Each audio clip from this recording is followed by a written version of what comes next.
Palestinian officials in Gaza say Israeli airstrikes have killed dozens of people over the past 24 hours.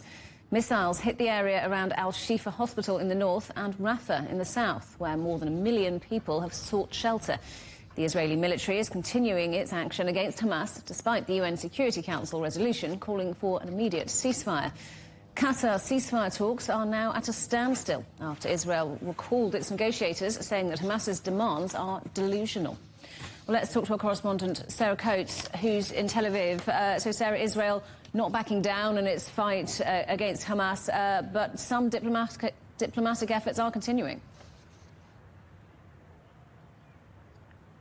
Hello, Robin. We are hearing now that a very small Mossad team does remain in Qatar after Hamas reportedly rejected these talks, wanting a full comprehensive ceasefire. We've also heard from the Qatari Foreign Ministry spokesperson. He came out to say that there is no time limit on talks. From day one, we have been positive. But the Israelis, the Prime Minister, certainly not backing down.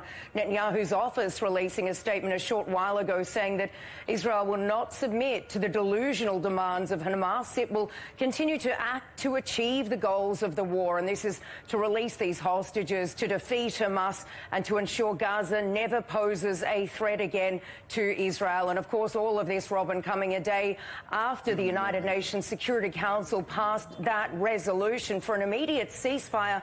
Let's take a listen to what some people here in Israel have to say about that. I believe the UN resolution is horrifying.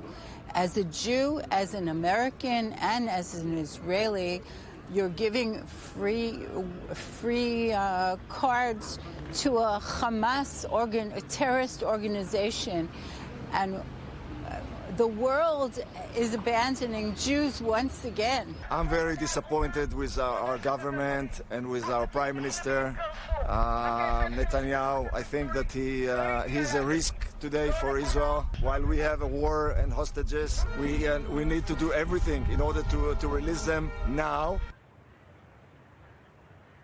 This comes as Israel's Defense Minister Yoav Gallant is meeting with his counterpart Lloyd Austin in the United States. And according to senior U.S. officials, he'll be asking the United States for more assistance and more weapons to continue this fight against Hamas, specifically F-35 and F-15 fighters and precision-guided munitions. Meanwhile, back in Israel, mounting political pressure over enlistment into the IDF. What's going on there? Certainly protests have been breaking out across the country over these exemptions for the ultra-Orthodox not to have to serve in the Israeli military, but that looks like it may change very soon. Until now, they have been exempt from joining the IDF, except that law that exempts them will expire next week. Got some interesting numbers here for you, Robin. 66,000 ultra-Orthodox religious men were not having to serve in the military last year. And according to the Finance Ministry, that came at a pretty heavy cost. It'll cost $27.5 billion over the next decade if current soldiers are forced to serve longer and these ultra-religious people do not have to enlist in the army. It's certainly not only causing tension on the street, but tension within the government. War Cabinet member Benny Gantz, he is threatening to quit the emergency war cabinet, the emergency government, if this law is not changed. Also, we've heard from the Defence Minister, Yoav Gallant. He's come out to say that he will not support this bill that the Prime Minister, Benjamin Netanyahu, has drawn up. So certainly a lot of friction here and a lot of friction also within the ultra-Orthodox community. We've heard from some of the head leaders there who are threatening to actually leave the country if these young men are forced to enlist. Robin.